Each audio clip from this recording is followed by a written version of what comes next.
परिवहन विभाग की ज्यादातर सेवाएं ऑनलाइन हो गई हैं। ऑनलाइन काम कराने में दिक्कत न हो, इसे लेकर ट्रांसपोर्ट व्यवसायियों को जागरूक करने के लिए सोमवार को ट्रांसपोर्ट नगर स्थित RTO कार्यालय के फिटनेस सेंटर पर वर्कशॉप आयोजित की गई। इस वर्कशॉप में ट्रांसपोर्ट वेलफेयर एसोसिएशन के सदस्यों ने अपनी तमाम तरह की समस्याएं अधिकारियों के सामने रखी। RTO संजय तिवारी ने भरोसा दिया कि ट्रांसपोर्टर की सभी तरह की दिक्कतें दूर की जाएंगी। उन्हें किस काम के लिए कैसे ऑनलाइन आवेदन करें, इसका डेमो भी दिया गया। तो जब आप सर्विस करने जाते हो तो वो ऑथेंटिकेट आपको चीजें मिलती है। दूसरा, फिल्टर से रिलेटेड, यानी अगर जो फिल्टर्स है हमारी, आमतौर पे पोल्यूशन हमारे क्षेत्र में बढ़ गया है। आपको इस बात से सारी चीजें, या फिल्टर यानी एयर फिल्टर हम टाइम टू टाइम बदलते नहीं हैं और उसी के अनुसार गाड़ी को हम लेके चलते रहते हैं। और उसके नियम, उसके परिणाम ये होता है कि हमारा जो गाड़ी होती है वो सही से एफिशिएंसी यानी आपका तेल की एफिशिएंसी नहीं दे पाती और एवरेज डाउन होता है, जिसकी वजह से जो धुआं होता है वो काला पड़ने लगता है। आप सभी लोग इस बात से अवगत होंगे कि जब आप किसी गाड़ी के पीछे चलते हैं तो सामने वाली गाड़ी ज्यादा काला धुआं यानी धुआं भी 4 प्रकार के होते हैं। उससे ये पता चलता है कि गाड़ी जो है इंजन ऑयल ले रही है कि या सिर्फ डीजल आपकी ले रही है। अगर वो इंजन ऑयल पकड़ रही है, इसका मतलब आपकी गाड़ी में समस्या है। उसको तत्काल रूप से एजेंसी को दिखाएं और उसमें पार्ट को बदलें। नियम अनुसार तो 10-10 हज़ार किलोमीटर पे आपकी गाड़ी को चेंज होना चाहिए, यानी उसमें पार्ट्स को चेंज करना चाहिए।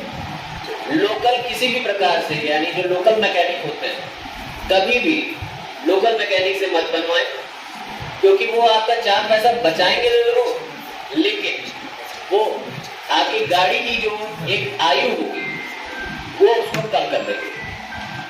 आप उनसे 4 पैसे बचवा लोगे, 400-500 रुपए की चीजें हैं आप उसमें करवा लोगे, पर लॉन्ग टर्म में वो आपको हितकारी नहीं होगी। दूसरी चीज, जो सबसे मुख्य चीज होती है, टायर। हम अपने टायर प्रेशर को नियंत्रित नहीं कर पाते। टायर प्रेशर बहुत जरूरी है, क्योंकि इस समय हीट का, यानी आप तापमान देख रहे होंगे ज्यादा है, तो आमतौर पे हम लोग एयर लेके चलते हैं, जिसको हम आम भाषा में ऑक्सीजन कहते हैं। आप अपने टायर प्रेशर में नाइट्रोजन डलवाइए। इससे जो टायर आपके होंगे वो एक तो लाइफ उसकी बढ़ जाएगी, 40 से 50 हज़ार किलोमीटर बढ़ जाएगी। दूसरा, नाइट्रोजन डलवाने की एक मुख्य जो वजह है ये है कि नाइट्रोजन जितना होता है गर्मी में कभी भी ज्यादा, उसकी तापमान क्षमता ज्यादा होती है एक एयर की तुलना में।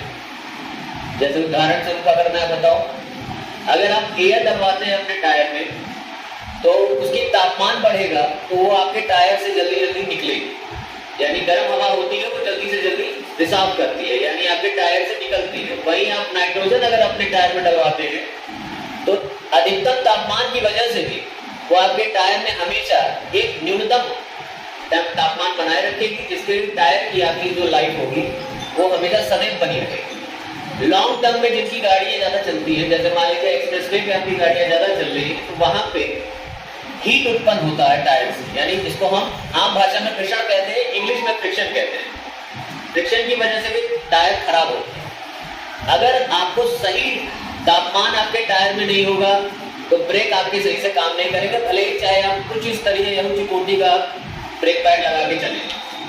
उसकी वजह से अगर वो चीज खराब होगी तो सस्पेंशन आपके सबसे पहले चले जाएंगे। लोअर आर्म, मुझे लगता है यहाँ पे लोअर आर्म को सब लोग समझते होंगे कि लोअर आर्म क्या चीज। एक तरफ का भी अगर टायर प्रेशर हमारा खराब हुआ तो लोअर आर्म चला गया, जिसकी वजह से बड़ी गाड़ियों के लोअर आर्म कम से कम 15 से 20 हज़ार रुपए की काटते हैं सस्पेंशन साइड।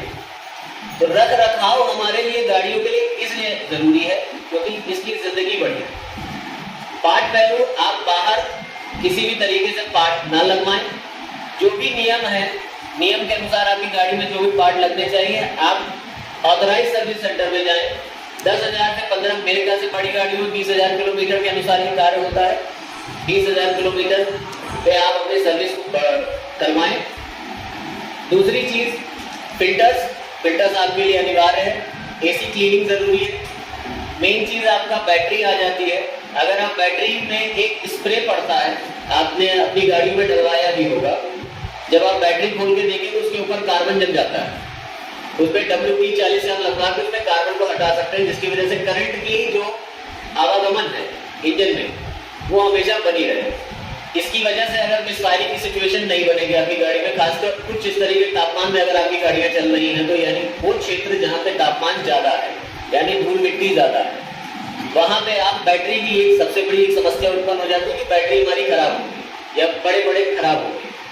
तो वहां पे कार्बन ना जमने दे, उस पर हमेशा स्प्रे यानी WD-40 और दूसरा एक 3M के भी प्रोडक्ट आते हैं, वो आप अपने पास भी रख सकते हो।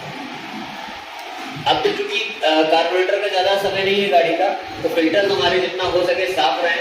दूसरा अभी सुपर एक इंजेक्टर्स है आपकी गाड़ियों में लगते हैं, जिनको फ्यूल इंजेक्टर कहते हैं। बड़ी गाड़ियों में जैसे मान लीजिए 2-3,000 सीसी का इंजन है, जैसे फॉर्च्यूनर का है, उसमें 4 से 5 इंजेक्टर लगते हैं।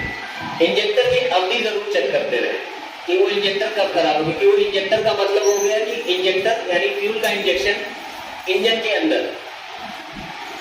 एक जो मुख्य आपसे बात हम कहेंगे कि ओडोमीटर में देने वाली जितने भी साइन है, यानी जो आपकी डिस्प्ले में दिखती है ओडोमीटर पे, उनके बारे में आप अवश्य जानकारी रखें, क्योंकि वही एक चीज है कि अब सेंसर में सारी गाड़ियां हैं, सेंसर हर इंजन के पार्ट पे लगा हुआ है। अगर आप उसको पढ़ लेंगे तो आप लॉन्ग टर्म यानी ज्यादा बड़ी होने वाली दुर्घटना से, यानी आप कहीं अगर स्टक की पोजीशन में है कि गाड़ी यार खराब होगी, चलते चलते बंद हो गई, तो आप पहले ही ये निर्धारित कर पाएंगे कि चाहिए ये सिंबल दिखा रहा है, इंजन का सिंबल दिखा रहा है, ऑक्सीजन सेंसर का सिंबल दिखा रहा है, स्पार्क प्लग का सिंबल दिखा रहा है, तो आप उसको जाने से पहले आप उसको चेक करा सकते हैं। लखनऊ से ग्रुप 5 न्यूज के लिए संजय सिंह थापा की रिपोर्ट।